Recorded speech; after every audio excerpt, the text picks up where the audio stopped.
Hey there. I'm excited to announce this to you today. This is what you've been waiting for in your spiritual quest. This is something I've wanted to do for a long time, and I'm finally ready to announce it that it's ready to go. It's the Grief to Growth Community Circle. Now, this is a sanctuary where like-minded souls are united in their journey through grief and towards personal transformation. It's more than just a place. It's a beginning. It's a commitment to growth and understanding. Here you're finding not just a community, but you're entering a circle of trust and depth. You're going to engage with interactive coursework. You'll dive into exclusive podcast episodes and partake in discussions that illuminate the path from mourning to empowerment. This is a realm where every question is honored and every individual's journey is validated. To be part of this exclusive circle, visit us at grieftogrowth.com/community or look for the chat icon at the bottom of every page on the main website. Remember that entry is a privilege because I want to ensure that every member is as dedicated and genuine as you are. You must apply to join, but the journey within is worth every step. So go ahead and join us today. Check it out, grieftogrowth.com/community, and I look forward to seeing you there. Everybody, this is Brian back with another episode of Grief to Growth. And today I've got with me Kat Morris. Kat is an adult educator specializing in adult learning. She's an intuitive empath. She is the mother of 6 children, 4 biological and 2 by marriage. And she's a founder and president of Captain Kandis Cookie Ruiz Foundation. And we'll talk about that is and why Kat started that. On November 13th of 2020, Kathleen's oldest daughter, Kandis, was diagnosed with stage 4 colon cancer. Kandis was an active Marine trained to be an Osprey pilot. She received her pinning of wings on November 2020, shortly after diagnosis. And she was promoted to captain 9 days before she transitioned into spirit on August 10th, 2021. And today, Kat and I are going to talk a lot about Kandis, what a special person that she is. We're going to talk about Kat's journey of grief and Kat's transformation into starting this organization in her daughter's honor. So with that, I want to welcome to Grief to Growth, Kat Morris. Hi, Brian. Thanks for having me. Yeah, it's great to see you again. It's great to have you here and talk about your very special daughter, Kandis. So I'd like to start off by having you tell us about Kandis. Yes, absolutely. Kandis was described as a very fun-loving, bright, magnetic human. She didn't know strangers. Strangers didn't know her. She just had that ability about her that you felt gravitated towards her, that aura that you've heard some people have.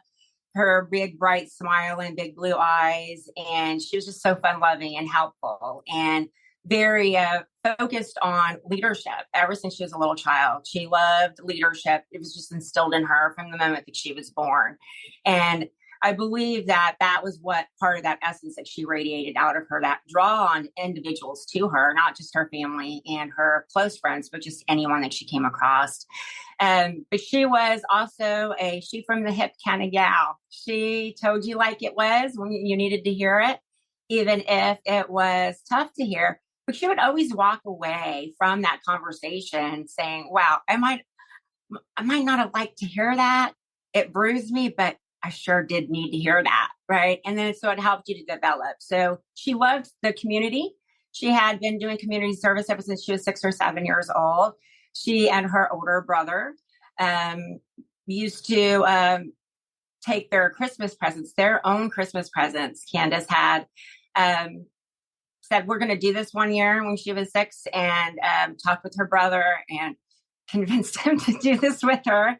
And they took their own Christmas presents and went around through the neighborhood, through the school. The school had a present drive and went with the teacher, the principal, I believe, and passed out presents to individuals that were less fortunate. And from that moment, that was her journey with community service. She was bit by that bug and continued to do that and loved being a Marine. Always aspired, did young Marines at 10 and 12 years of age. And so she was a very pivotal rock, a very strong pillar rock within her community, no matter where she resided, with our family and with her friends. And we love her and we know that she's always with us, but having that zest and memory of her, I believe, is what keeps us all moving forward. We have a little bit of that zest of Kandis inside of us. Yeah. And she was an athlete too, wasn't she? Yes, she was a rugby athlete. She started out with the passion of being a basketball player. When she was younger, she played basketball, well, really all sports. She was a very um, well-rounded athlete. She played all types of sports, but her passion mainly when she was younger was basketball.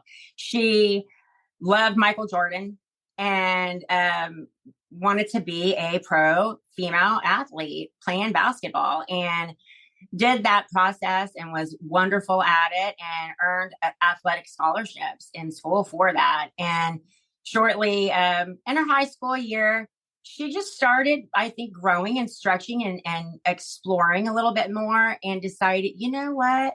Came home one day and said, I'm not going to play basketball anymore. And my jaw was on the floor, like, what? You've been doing this your whole entire life. Yeah. What happened? And she's like, you know what, Mom, it's just not for me. It's not for me anymore. I'll find another sport. And she was not worried about, am I going to get a scholarship or not for my athleticism? She's like, it'll be okay. I'll find another sport. And 2 weeks later, she was about 15, 16 at the time, I believe.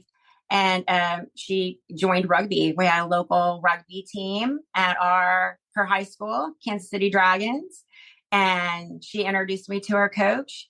And her coach shared with me, I had no idea what rugby was. It's not a predominant sport in our city of Kansas City, Missouri, that I was aware of. Mm-hmm. And met with the coach, and the coach just shared with me a little bit about what it was, and went to the first game and thought, what did I sign up for? What did I sign her up for? But yeah, she did amazing and loved it. And that community that she grew with as 16 growing up, that community really was and is her family, and was there for her and my daughter-in-law and my granddaughter during her time of need with her battle with cancer. Yeah. It reminds me a little bit of my daughter. She played basketball from the time she was 5 until she was, I guess, about 14. And then she came home one day and said, I don't want to play basketball anymore. And the high school had already recruited her to play on the team, and she switched to volleyball. So, yeah. Isn't it funny how that happens? How they just know, right? Yeah, it is. And like I said, rugby, that's a tough one for a mother, I'm sure. Yes, but I have to tell you, like at first, yes, absolutely. But then I started getting a little bit more comfortable with this. I'm like, wow, I got a daughter that's a rugby player. Wow, and we would watch her games and encourage her. And my daughter-in-law is a rugby athlete too. That's how they met. And it's just a beautiful sport and a wonderful family. Mm-hmm. They really do show it's so much more than what we would think that it is if we were looking from the outside in. Yeah, I love rugby. I think it's fun. So did she join the Marines right after high school? Shortly, not technically. She started doing her reservist. She was a reservist first, leading into that pathway. Okay. Yeah. And she was trained to be an Osprey pilot. Is that correct? Yes, she was. And was moved up the ranks quite very shortly. I believe that her time overall in the military was about 10 years, maybe a little longer, maybe a little over 10 years, but not more than maybe 10 and a half years. Mm-hmm. So to be able to grow and stretch the way that she has in that short period of time with her ranks and with her knowledge is very, it's very exciting, and it's very admirable. Just showcases her character and her personality. Yeah. So then she got the bad news of the diagnosis. Yes.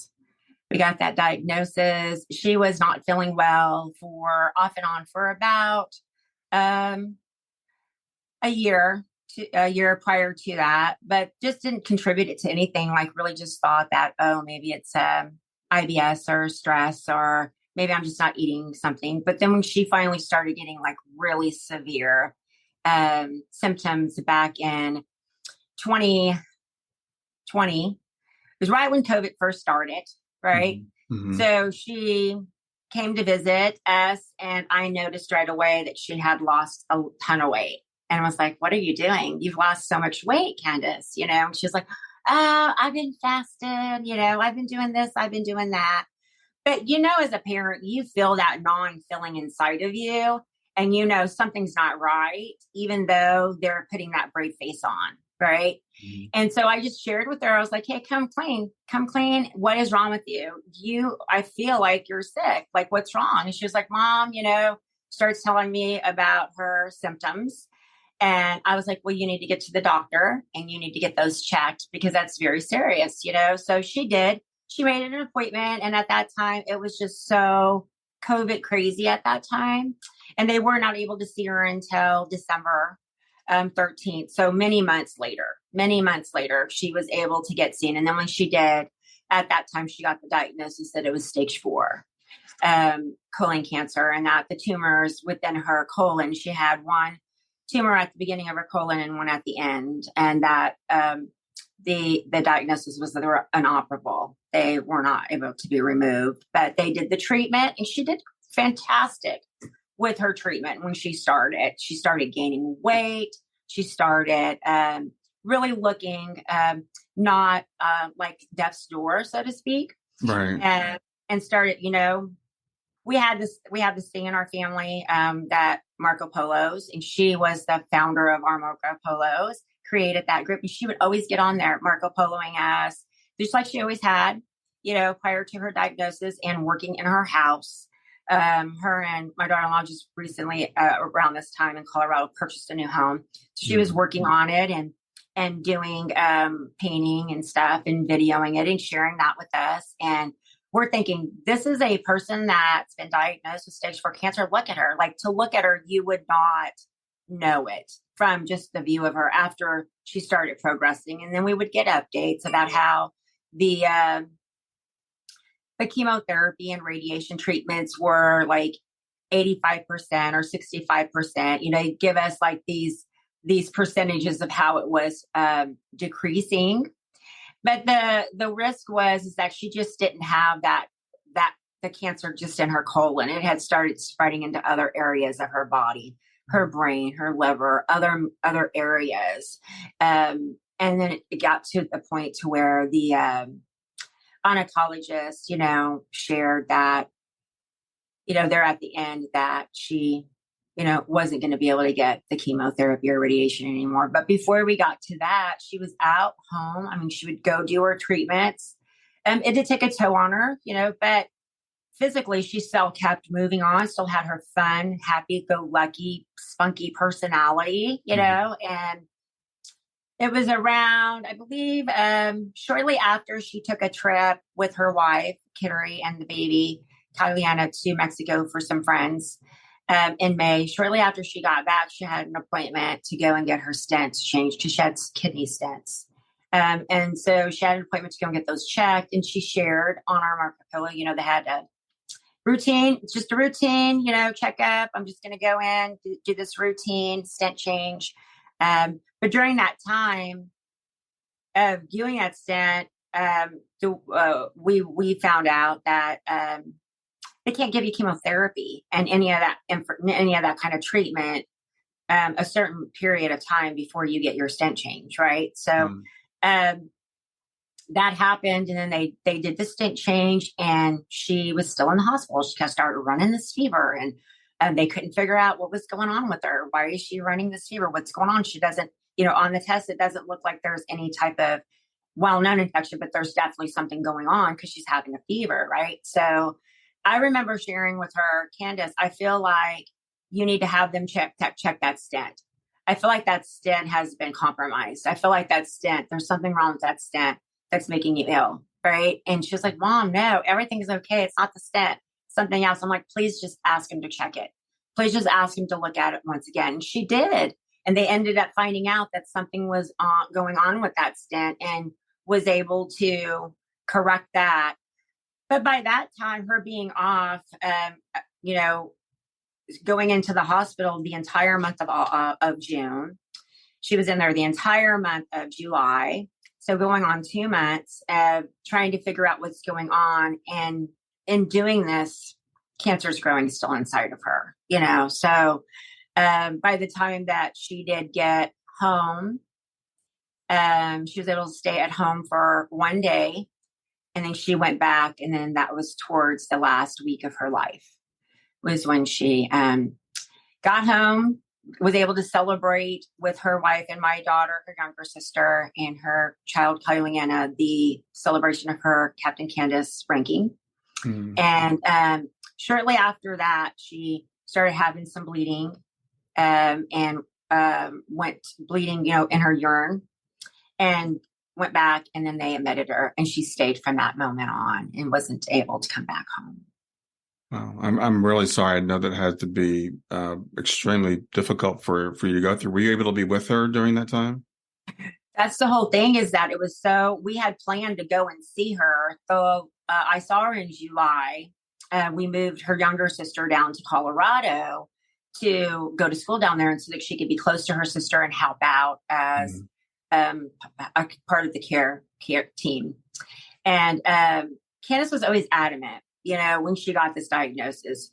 She shared with me and shortly after November the 13th, Mom, I don't want this to change anybody's life.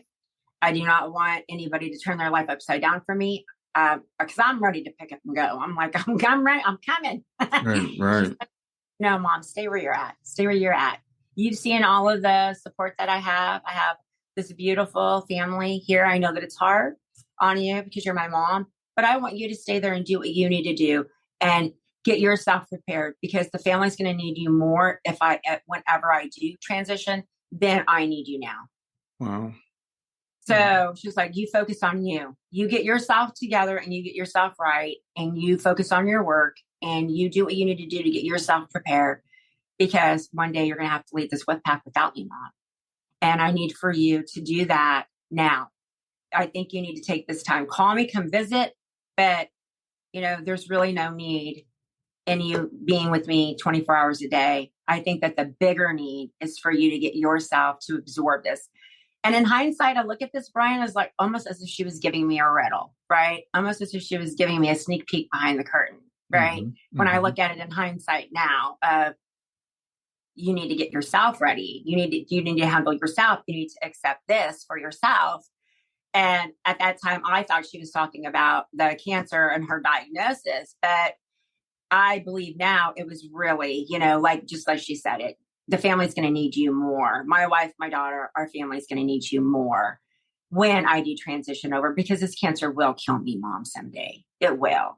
I don't know when. I hope I get to see my daughter graduate high school, but it will kill me someday, Mom. And they're going to need you to have your crap together. They're going to need you to have your crap together, because right now I'm okay.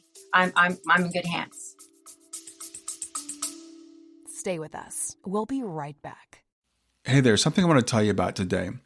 My podcast platform, Buzzsprout, has recently made it easier for me to allow you to support me financially. Go to www.grieftogrowth.com/subscribe. That's grief2growth.com/subscribe. And once you're there, you can sign up to support me financially. Now, you can do it for as little as $3 a month, or of course, as much as you'd like. If you do that, you'll get access to bonus episodes, and you'll see those in the regular feed. They'll have a lock on them.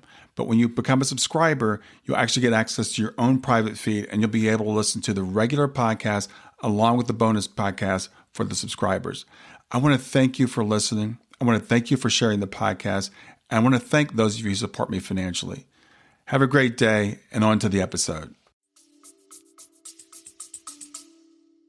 So, after she transitioned, what was your grief journey, or how's it been so far?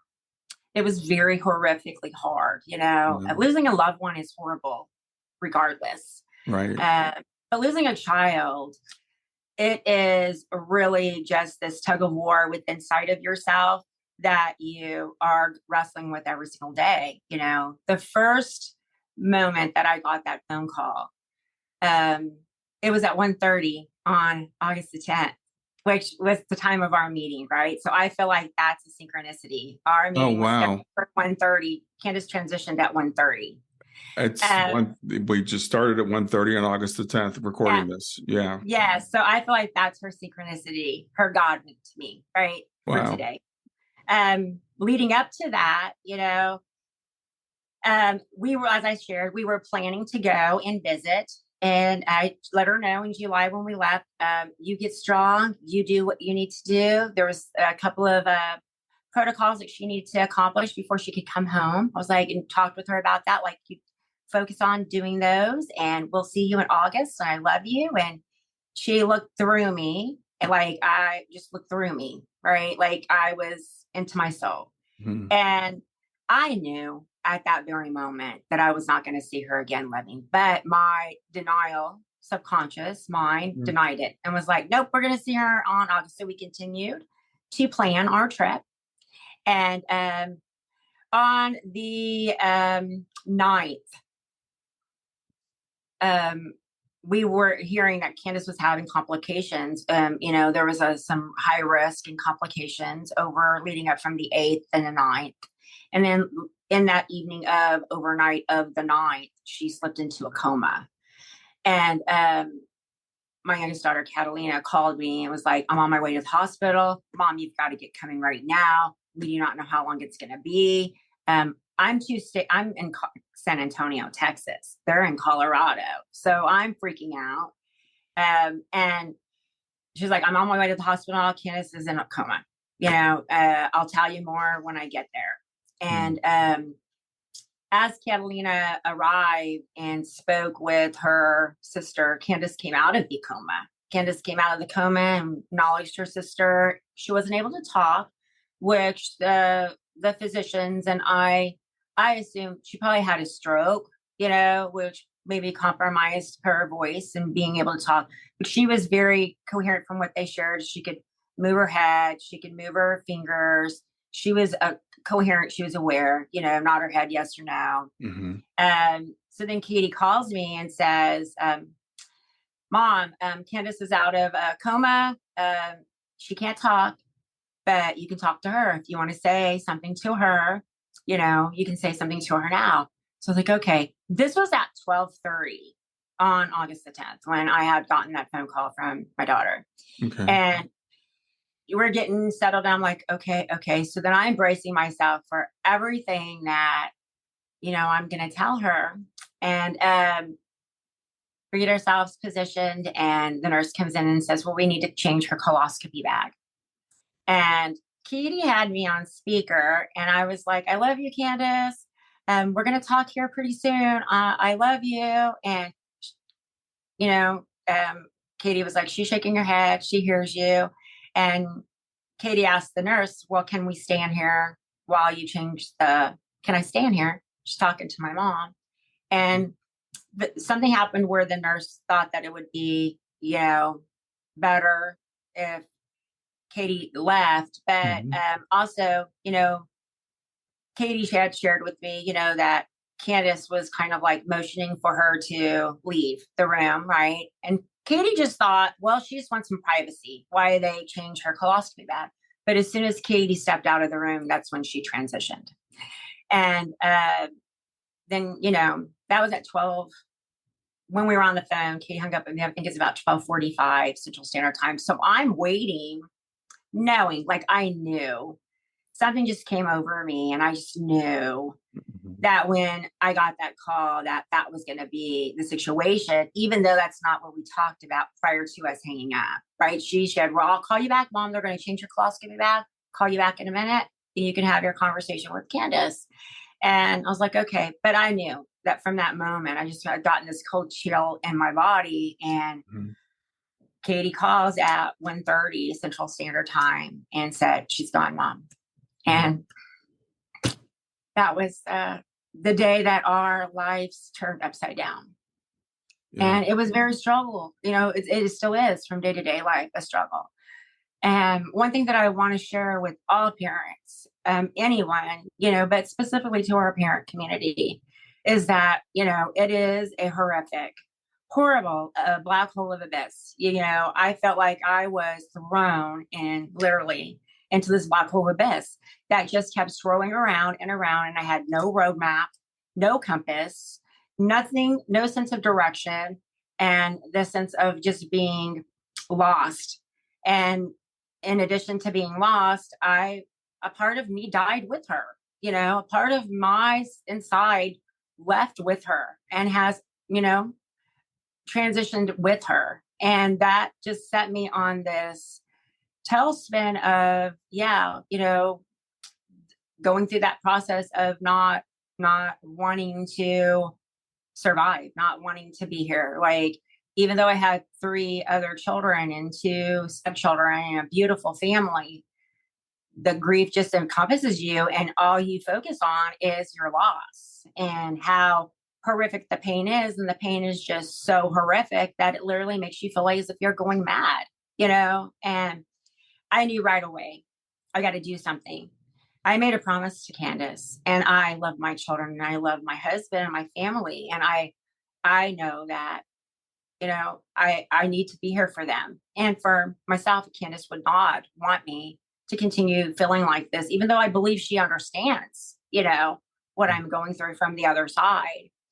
And I just started on this pathway of researching and having more of a connection spiritually. And then that's when my intuitive abilities started really, all of my keen senses, all of those other senses within me started heightening, because my brain and all those other normal functions were shut down. They were not functioning, I believe. So then my feelings, my intuition, my, mother's intuition, they call it, got very intensely heightened. And I just started researching more and more about what is grief of a loss of a child. What does this do to your body? How does this affect your health? And how is this going to,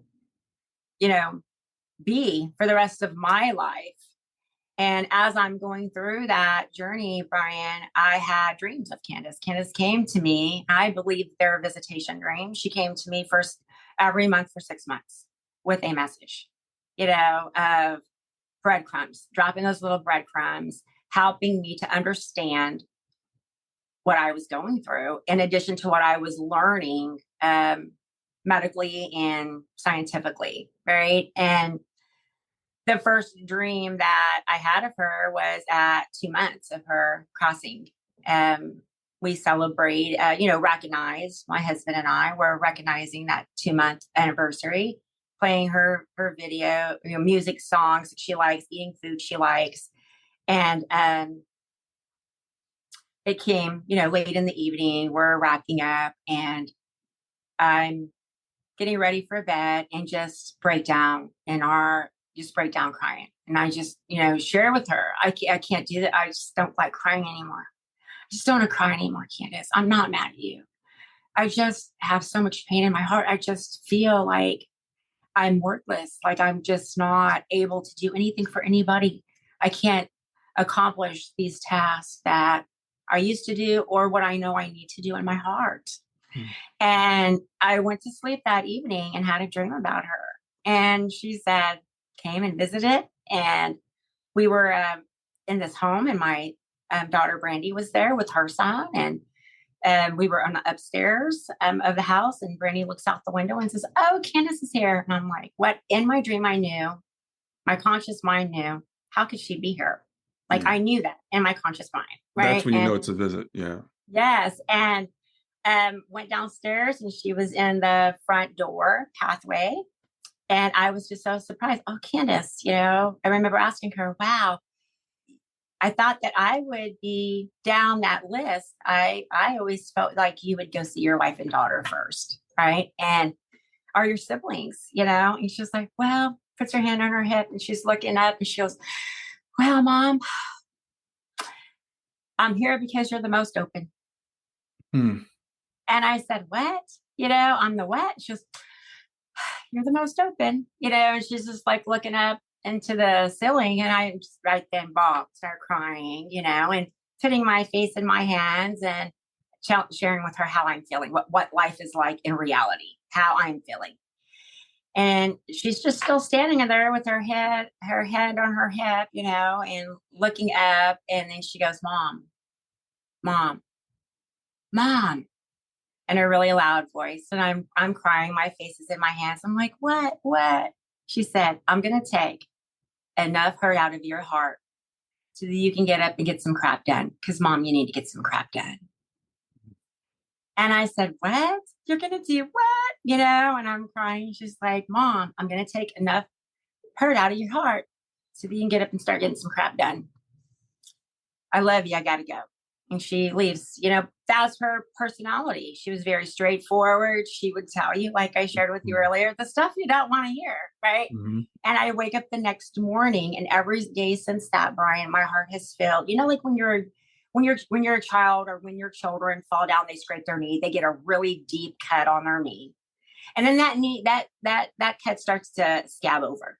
Mm-hmm. But the inside of that wound's still kind of raw. It hasn't totally healed, but the outside of that wound's crusty and it's healing. Mm-hmm. That's how my heart feels. Mm-hmm. My heart feels like that. Deep inside of there, it's still wounded. It's still, it could still be, pussy and ooey, but around the crust of that, it feels like it's been crusted over and it's healed a little bit.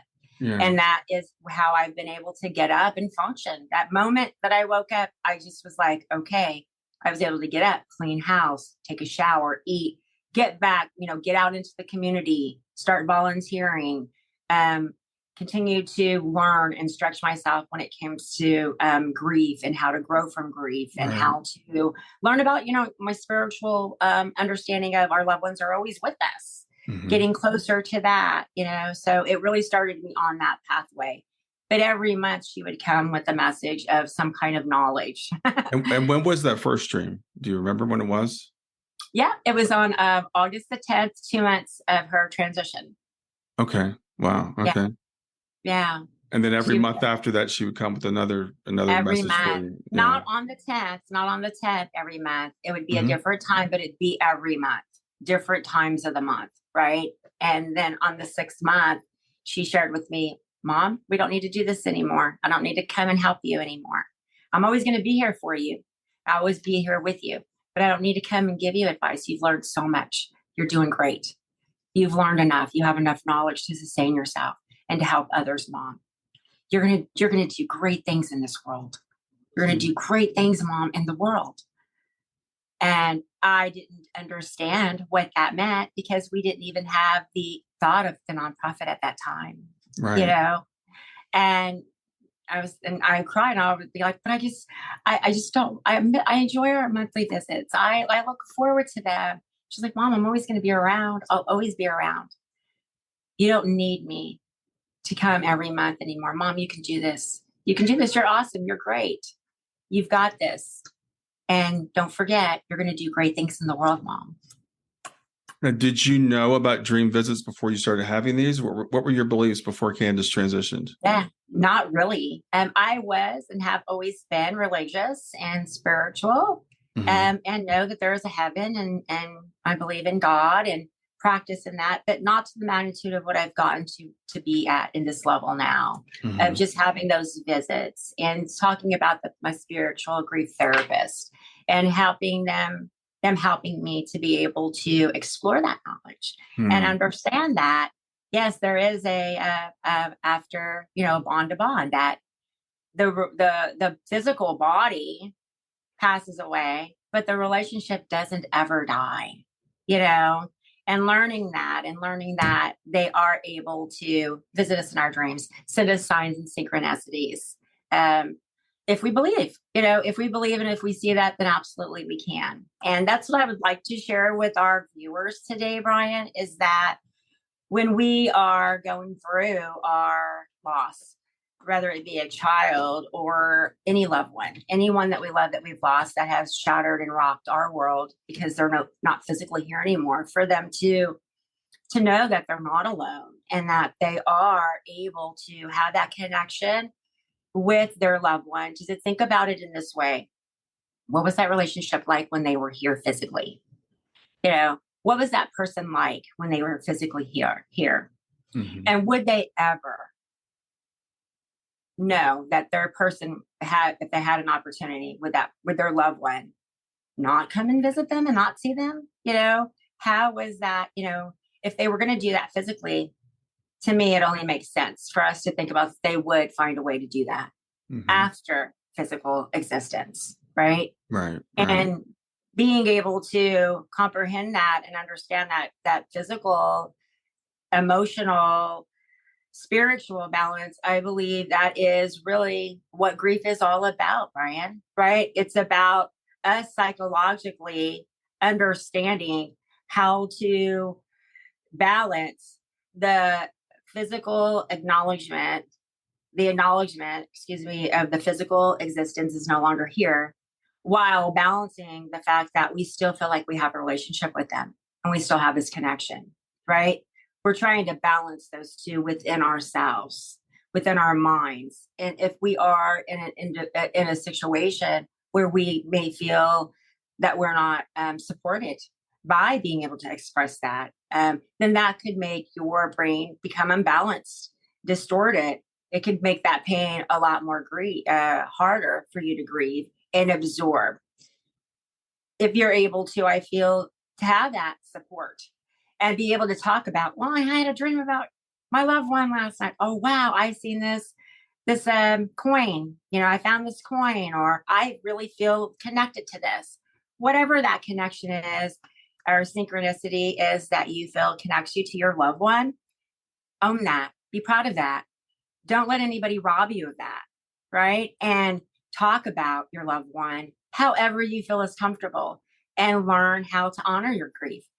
Grief should be honored. In my opinion, I've learned to honor it. I disliked it at the very beginning, but I honor it now, and I have a pact with grief. And I think that if individuals consider having a pact with their grief and let their grief know, hey, you're not going to leave. You're going to be here with me forever. That's a given, right? But let's make an agreement.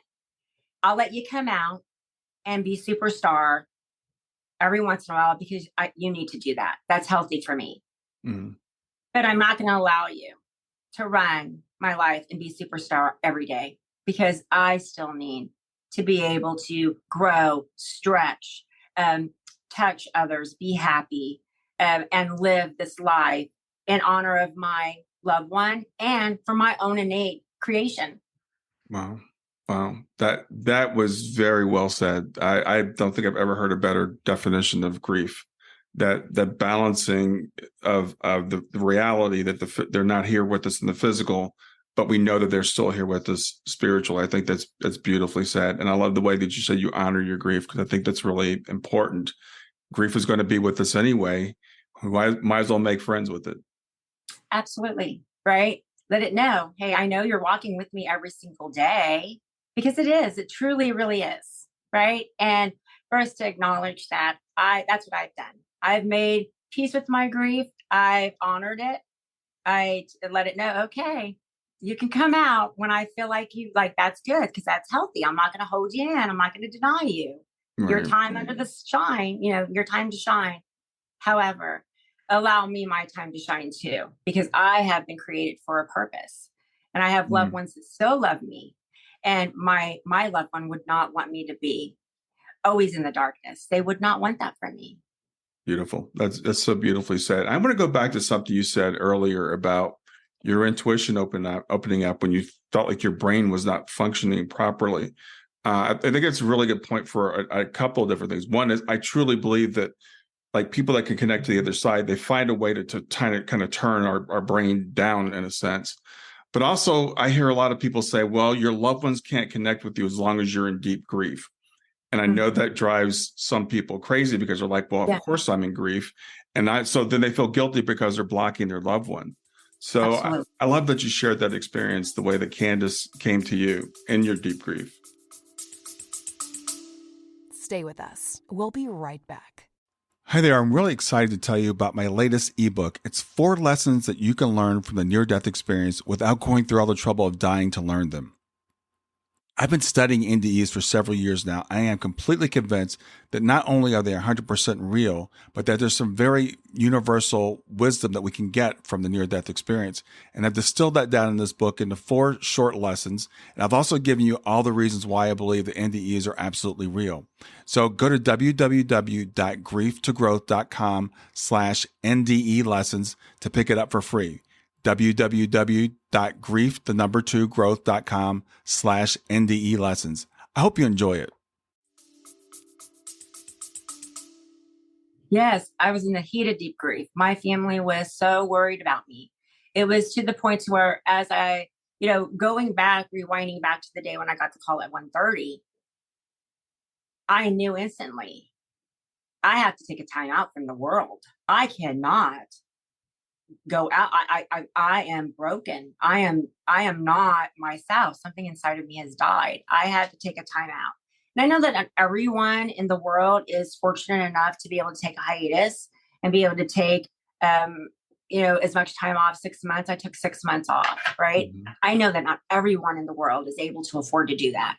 But I do ask everyone this, even if you don't have that opportunity to take 6 months off or even a week off, that's okay. Find time throughout your day when it's you in your home, or whether you're going for a walk in the park or you're um, doing something that's solace and that's therapeutic for you, and sit with your grief and have a really good conversation with it and talk with it and let it know, how you really feel.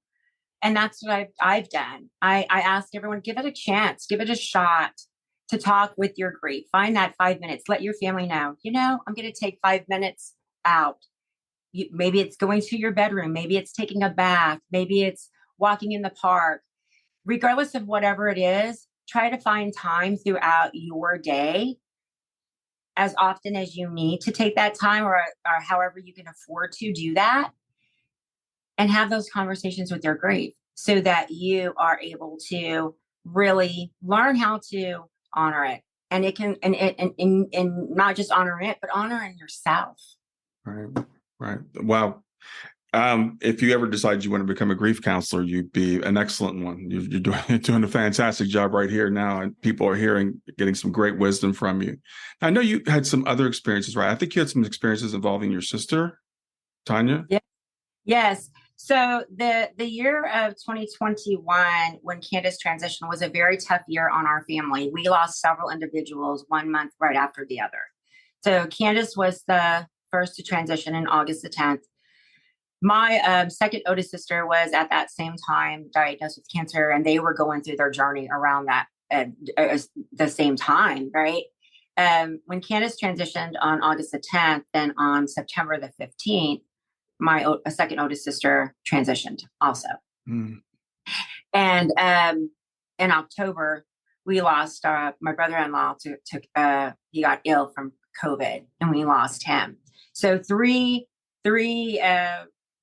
deaths 3 months in a row, right?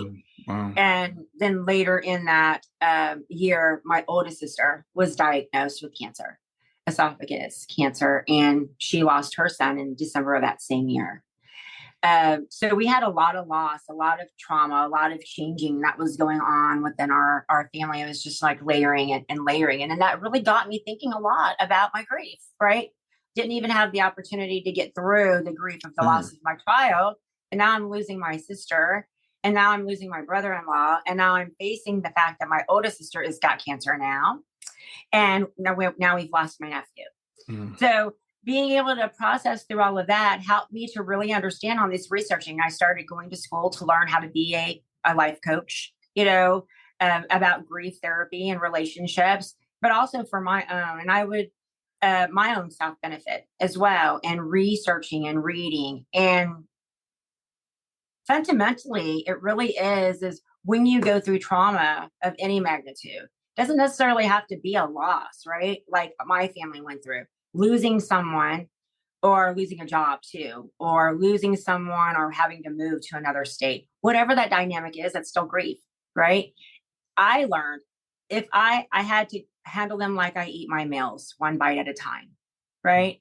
I had to handle each grief separately, because it all definitely is two very separate grieving processes. Sure. And honoring those grieving processes very separately, and in understanding that, they're still with me, but going through that and being able to grow and stretch instead of just coupling them all in one big grief bucket, respecting and honoring that grief. And I believe that, like, if we are able to do that, I know, at least for me, Brian, being able to separate out those griefs of losses of my family and honoring each one of them as they were in their existence as human beings, and my relationship with them really has helped me to honor the grief even more, and honor myself and honor them.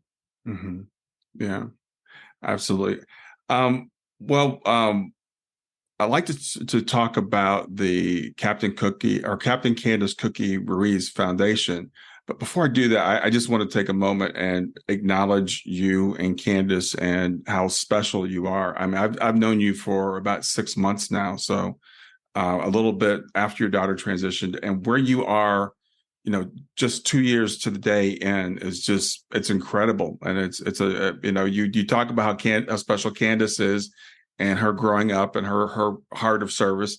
And I can see, all those things in you as well. So I know you guys share that. So this foundation that you started, this nonprofit, you've already got up and running. You've got a website, you've got a board of directors, and I know how hard it is to do a nonprofit. So tell me about it.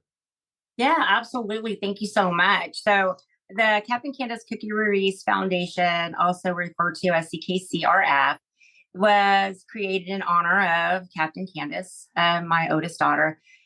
We are created to support military, civilians, and athletes, rugby athletes, with out-of-pocket comprehensive support. For the military and our civilians, we're supporting them with out-of-pocket comprehensive support in the area of if they choose to take their cancer pathway down a holistic, naturopathic, or integrative pathway of treatment. We support with out-of-pocket support.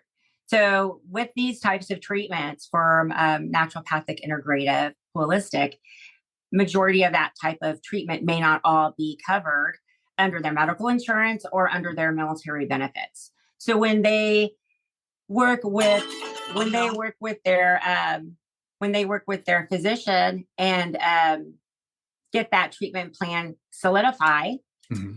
then they find out what that out-of-pocket portion is going to be. And if they're not able to afford to do that out-of-pocket process on their own, then they would come to CKCRF and we will work with them on getting this coverage for them. And for our rugby athletes, we are supporting them in the area of gear, if they need gear, or if they need support with travel and hotel stay, we support them with that as well. We have an intake form out on our website that they can go out and review and complete for our cancer community, military, civilian, and for our rugby community. They can go out and check that out, fill out that intake, and they would get a phone call within 24 hours from an intake representative that would walk them through and talk a little bit more about that intake. And then we would work directly with the physicians that they have listed on there. If the patient has not sought out an alternative treatment plan, we do have a directory out on our website that will assist them with going out and finding that, for them to go out and explore those physicians and our healing, holistic healing directory, where they can find a naturopathic integrative physician, have that consultation with them, decide if that treatment is right for them and if they're accepted for that program of treatment.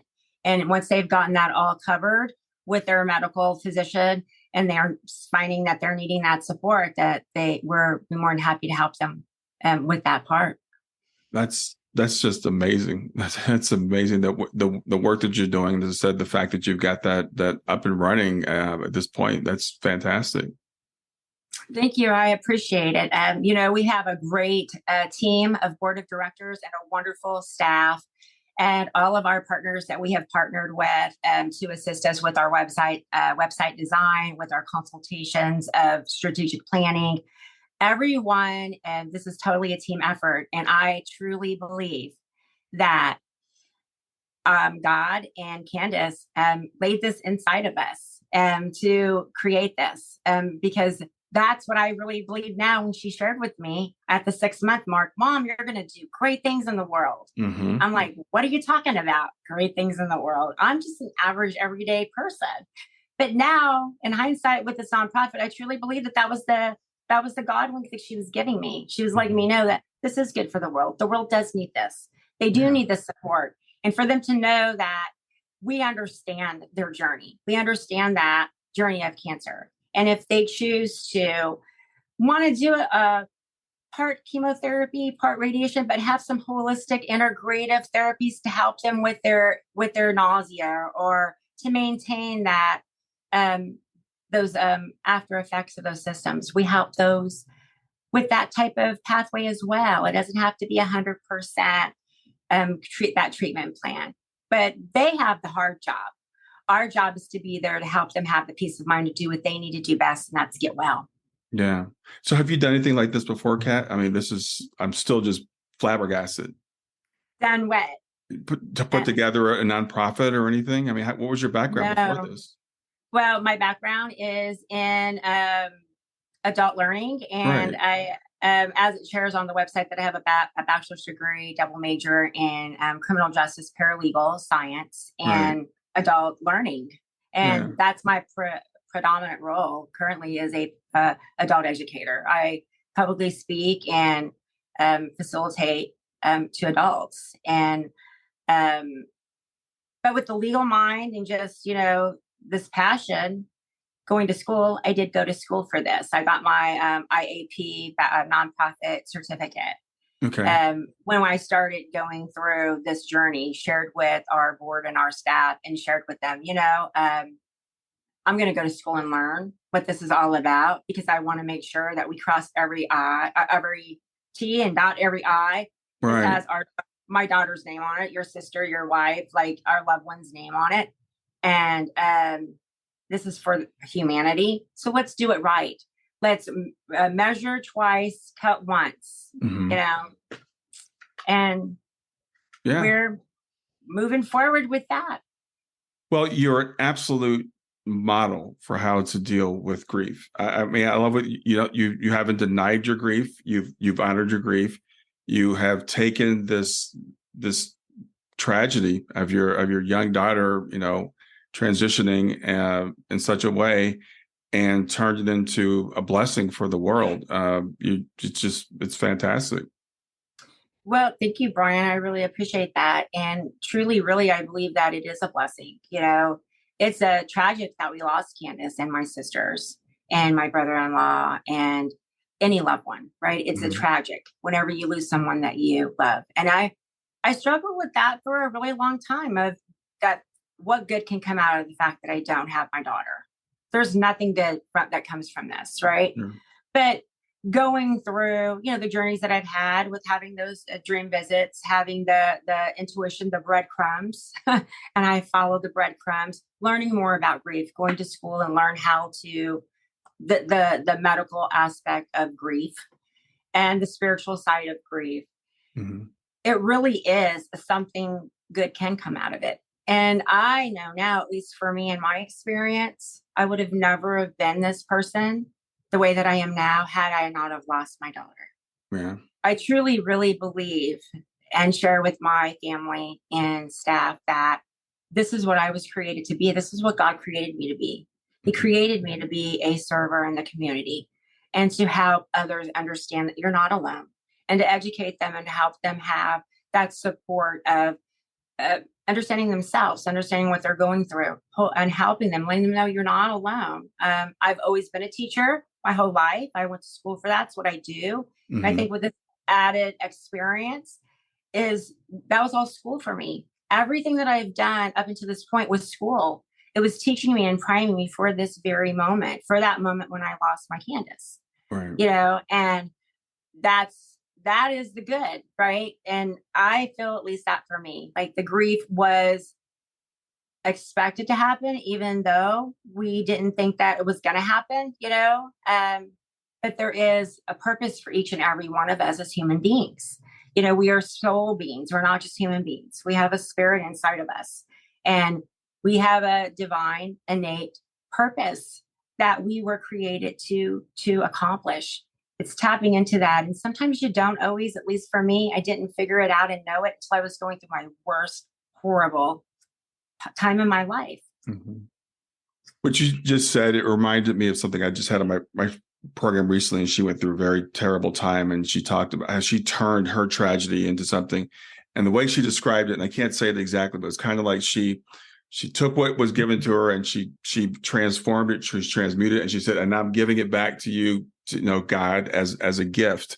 So I want to say, this good has not just come out of your grief. You've created it. you've taken your grief and you've worked. I mean, this didn't just happen. You've worked to create this thing out of the tragedy, and that's a fantastic testament to who you are as a creator. I appreciate that. Thank you so very much. I feel like I know I didn't do it physically on my own, creating this nonprofit, but spiritually inside of me, the love that I feel from my sisters, my daughter, God, they've propelled me, and they have so encouraged me every single day. I believe that you asked me earlier, and I kind of glossed over it, about the story about my sister Tanya, right? Yes. Mm-hmm. And knowing this, and this is what I mean. So this story will make sense to what you've just shared about what I'm doing, what we're doing for this nonprofit is with my oldest sister being diagnosed with cancer. She was my mother figure. My mother passed away, as I shared, at 14 years of age with breast cancer. And she raised me and my younger brother. So she was more like a mother figure to us, and we were very close and, loved her very much. And when she got her diagnosis, we thought, okay, everything's going to be okay. She's going to get over it. She wasn't that far along in the diagnosis of a stage 4. She was, more on a stage 1 or 2. But as it continued to progress, she's getting worse. That becomes a part of your life. When you have a sick individual that has a long illness, you start to assimilate with that way of life. It starts to become a part of your life. The fear is always there, but you just know that this is the norm, that individual is going to have this type of day. And that's just the way that it's going to be, Well, that's how it was for us. We started getting a little bit more adjusted to her illness, and she was in and out of the hospital. She got to a point in her journey where she was able to come home.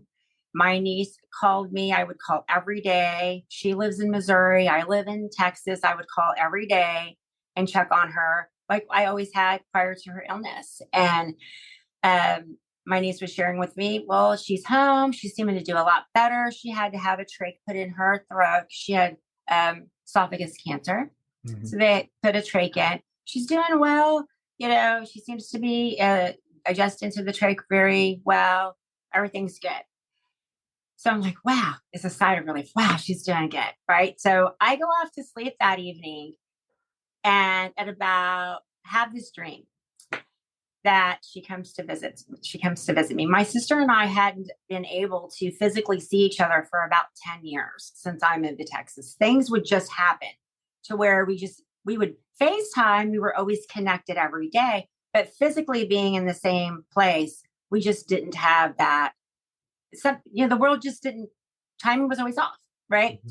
So, I shared with her, well, if you get well and you get out of the hospital, I'm going to come in March. And that's March of this year, 2023. I'm going to come in March, I'm going to visit you. We're going to have such a great time. And she had come home that very last day of February. I went to sleep and I dreamed she came. I heard a knock on my door, open the door. Here she is. She's, hey, sister, all happy. She looked about 30 years younger, very healthy, very, happy. And behind her was Kandis. And they come walking in, and we start walking in this, it's like we leave and we're walking in this park. We find ourselves in this park, and I can hear the birds chirping, and we're excited. And she's in the middle, and I'm on one side, and Kandis is on the other side, and we're walking. And the weird thing about that dream was for a moment in the dream, thought, Kandis, why are you here? You shouldn't be here. Like, I knew then again that she shouldn't be there. And I'm thinking in the dream that this is a visit from my sister. At that time, she was still alive, right? So Kandis didn't include herself, but she didn't exclude herself from the dream either, Brian. She just walked with her head down, and me and my sister are just catching up. Giddy as all could be, talking. And I was like, see, I told you I'd come and see you. And she was like, I came to see you. like that. And I start laughing. We thought it was just so fun that, yeah, you're right. You did come to see me, right? And we're talking and we're talking. And we get to this point in the dream where she stops walking. And she places her hand on my chest and she says, I want to let you know that you are the best baby sister. I am so glad to have you as my baby sister. You are so, so amazing. You always was the pretty sister. And I'm like, no, you're pretty too. Maria's pretty too. And that's not true. And she's like, you're pretty in here, Kathleen. You're pretty in here. And don't let anybody ever tell you anything different. And I want you to know I'm your biggest fan. And I will always be your biggest fan. I'll always support you. You do amazing things for people. And I'm like, oh, you do amazing things too, And so we're going back and forth. And she's like, we got to go. Kandis and I have this event. We're so excited. We got this event that we're going to go to. It's just for Kandis and I. We are so excited. And she was like, and you can't come. You can't come.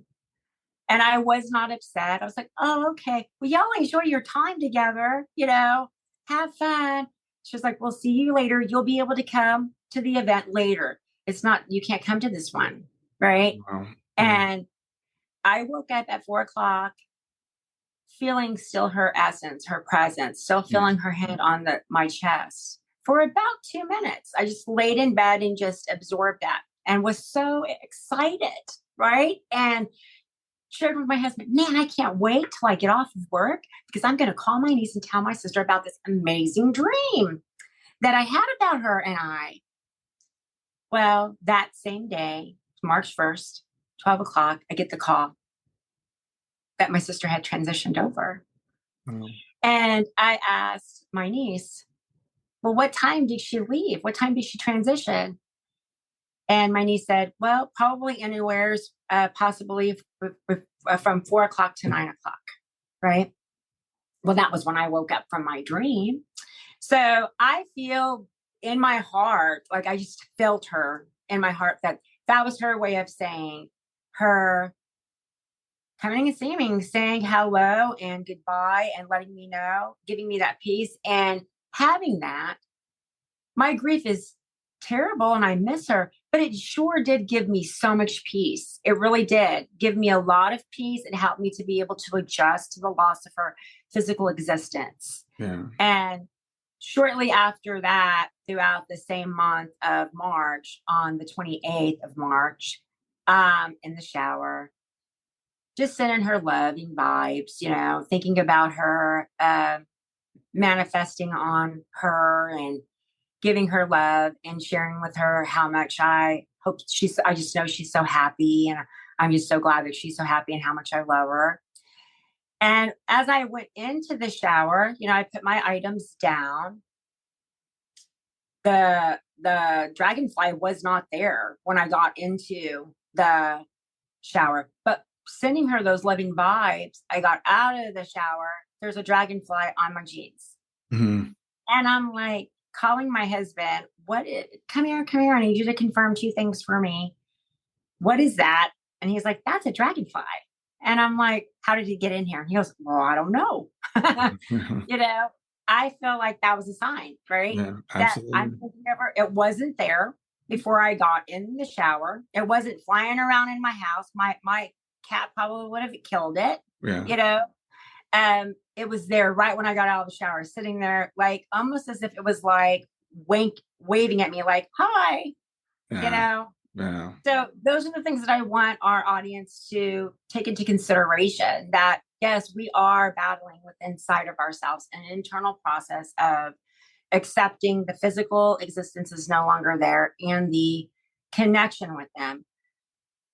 But being able to have synchronicities and signs and connecting with them, when that's their way of letting us know that they're not going to ever leave us, and that they're always going to be there for us to give us comfort. We just have to, ask ourselves, do we want to believe that? And if we do, and we feel it, then be grateful for that and say, thank you. Absolutely. Well, Kat, that was a beautiful, beautiful way to, I think, end our time together today. So what I'd like for you to do is tell people where they can find the foundation. So just let people know where they can find you. Sure. You can search for us. Our website is CaptainKandisCookie.org. That's CaptainCoo.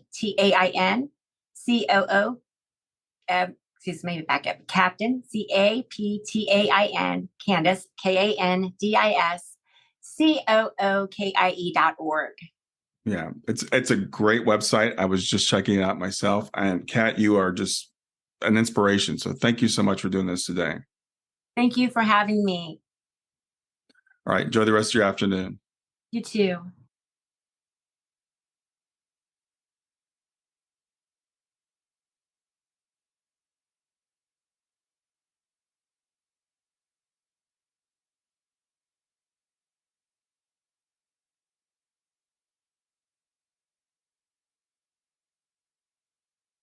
Hi there. I hope you enjoyed this latest episode of the podcast, and I'd love to hear your thoughts. What questions came up for you? What did you like about it? What didn't you like about it? I invite you to visit us at grief2growth.circle.so. That's grief2growth.circle.so to continue the conversation with me and with other listeners. It's a space to sound off, to share reactions, and to go deeper into the topics from the show. I look forward to chatting more, and I hope to see you there.